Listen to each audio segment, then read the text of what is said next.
Hon Francis Addai Nimoh wano kane no na woye mrase badwani di ma de hye wo mampon abato mpasua so na wono eso de atodwa enrada asante hina kache na se tutu ababi o na kache no okoye wukude wode nchia kase pa kwama asante hine eno ofa akwanya iso ede to na animo se sesi apa de wono so won hyehye ya wo pese wono so ba na NPP amanyoko wono mafam wono presidential primaries wono so ba na cha se ade hye gine tumo no moto ne so aba ema ne timi etu franka edima NPP amanyoko no na wode atodwa wo kire mo pa se sesi ababia NPP amanyoko no aduro no ewo se ye de fresh face ahu eni fofrom ye de ba wo bia wan hyeda nye ne ho fin ewo Ghana fo nim wo bia wonye ne ho fi a ye hyeda nim no ewo NPP amamo we mo no wono ena wo se ye de ne ba wo bia ne ho hyeda ni efin ne keka bia ewo NPP amanyoko ni di mo no wono ena wo se ye de ne ba sade be ya wo mo ebra so se wono mo bonto a sa nipa no wo mo da na di ade kire Ghana fo enam se wan hyeda nwu ne ho fie na keka wa bia ne ho nti no Ghana fo betimi age no atomo wono manyafo Francis Addai Nimoh 2014 no na ye na manyoko no ne opposition eno nti enoma na ekoso samre no ne ni aban mu ene de aba aban mu ti aba aban mu dia na ye mbotaye se ya manyoko MPP ni se eye ade a NCB Ghana se e be 12 years ni akọ 16 years no ye MPP amanyoko sabotaye ne si enim se sabotaye nso ne si enim se betimi a break 8 no a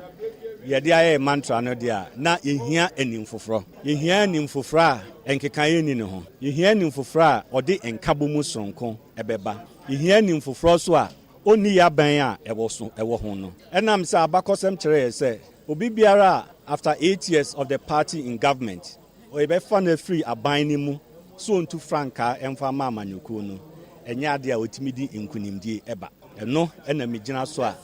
me ka kire eye MPP amanyoko ne Ghana fo nyina se samre de yehia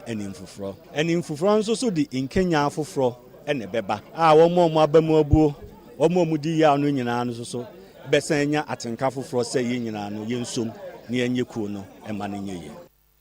Kane mrase bedwani mampo abato mpasua so won manyafo Francis Addai Nimoh mpremprende wa yi ni mo so wono so peso ba na wane yakopre franka tu bredi bre wa NPP amanyoko mo no so wono so ebe prebie na enrada wukude na odi tu dwa e wa asante hene na se tutu ababio animo na wakasa wi ape asante hene otufo se tutu ababio eso so de futuo e ma NPP delegate ni se ebre so se wono mo koyi obi a wobedi ekuo ne kan a wono mo enhwe nipa Ghana fo beti mi aje no atomo na wo monto aba no emfama no enti yabato so na fei ya pimpini akoya ni manti wode atodwa eno wachemsa delegate ne de mu bayi o na sa de bayi Ghana fo baji na atomo no ni asem no afenso campaign no mo ya campaign no anya fe na kasantwie ni ensamfin bia befiri mo de abasabe wo se motimi ya campaign ne nsam ho te mo ka e de kire Ghana fo yo tie ne yensan tumrika kopem Ghana mrahye badwafia bisofo hya no so sa ha yakoma 87.9